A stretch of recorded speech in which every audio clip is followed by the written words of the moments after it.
গোপালগঞ্জে ১৬ই জুলাই এনসিপির সম্মেলনকে কেন্দ্র করে যে হামলার ঘটনা ঘটেছিল, সেখানে সেই হামলার ঘটনার পরিপ্রেক্ষিতে ১৪৪ ধারা জারি, এমনকি কারফিউ জারি করেছেন। বাংলাদেশের অনেক সেনাবাহিনী, আইনশৃঙ্খলা বাহিনী, রক্ষাকারী বাহিনী সেখানে নিয়োজিত ছিলেন।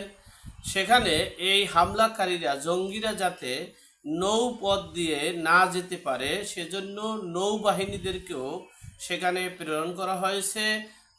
তারা সেটাকে অবজারভেশন করছে। সব নৌবাহিনীর মানে যাতায়াতের মূল ঘাঁটিতে তারা অবস্থান করেছিল।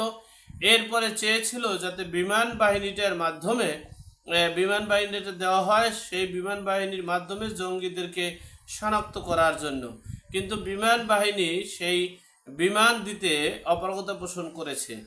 এখন সেই সুবাদে হঠাৎ করে কেন এই যুদ্ধ বিমান F-7 যে যুদ্ধ বিমানটা আছে সেটা কেন ঢাকার মতো একটা জনবহুল এই লোকালয়ে, যে জনবহুল জায়গায় কেন সেখানে ট্রেনিংয়ের জন্য মানে ট্রেনিং করার জন্য কেন উড়ানো হয়েছে, সে বিষয়ে নানান প্রশ্ন উঠে এসেছে। এমনকি ডক্টর মোহাম্মদ ইউনূসের যে জাদুর কাঠি, সেটাও কিনা নানান বিষয়ে নানান প্রশ্ন উঠেছে। চলুন আমরা সে বিষয়ে বিস্তারিত জেনে নিই।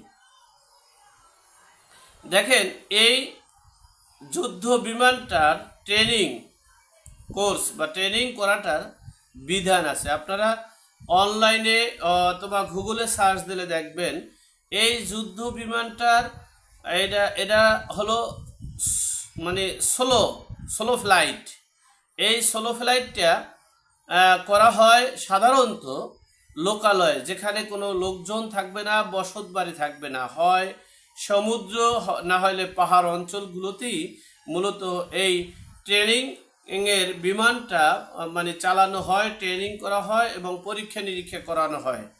তো সেক্ষেত্রে সেই যখন যে মুহূর্তে যে সেনাবাহিনী এবং নৌবাহিনী গোপালগঞ্জ বেষ্টন করে রেখেছে, সেখানে বিমান বাহিনীকে চাওয়া হয়েছিল, বিমান বাহিনী সেখানে যে যায়নি। এমনকি সেই বিমান বাহিনী হঠাৎ করে কেন, কোন কারণে এই যুদ্ধ বিমানটার যে পরীক্ষামূলক যে মানে ট্রেনিং, যে পরীক্ষামূলক যে মানে কি করা হয়, এই সোলো ফ্লাইটটা যে করা হচ্ছে, সেটার বিধান হচ্ছে যে লোকালয়ে এটা ট্রেনিং করা হবে। এমনকি এই ট্রেনিংটা করা হবে সমুদ্র বন্দরে, সমুদ্রের উপরে অথবা পাহাড় অঞ্চলে। সেটা কোন কারণে, কি জন্য এই ঢাকার উত্তরার মতো একটা অভিজাত এলাকায় এবং এমনকি একটা কলেজ, একটা কলেজের সেই জায়গায় কেন বিমানটা উড়ানো হবে, কেন সেখানে ফ্লাই করানো হবে, পরীক্ষা করানো হবে, সেটা এখন জাতির কাছে প্রশ্ন, সবার কাছে নানান প্রশ্ন। তবে কি এখন অনলাইনে অনেক সময় অনেক প্রশ্ন আসছে যে বিমান বাহিনীর চাওয়া হয়েছে গোপালগঞ্জের জঙ্গি শনাক্তর জন্য এবং গোপালগঞ্জ যাতে এই জঙ্গিরা বের হতে না পারে, সেখানে এই বিমান বাহিনী সেখানে না যাওয়ার অপরগতা করার কারণেই কি কোনো মেটিকুলাস ডিজাইন হয়েছে কিনা, এই নানান প্রশ্ন এখানে চলে আসছে। এরপরে আসছে যে এই যে যুদ্ধ বিমানের সোলো ফ্লাইটের কারণে এই বিমান বিধ্বস্ত হওয়ায় অনেক শিশু, শিক্ষক জীবন হারাচ্ছেন।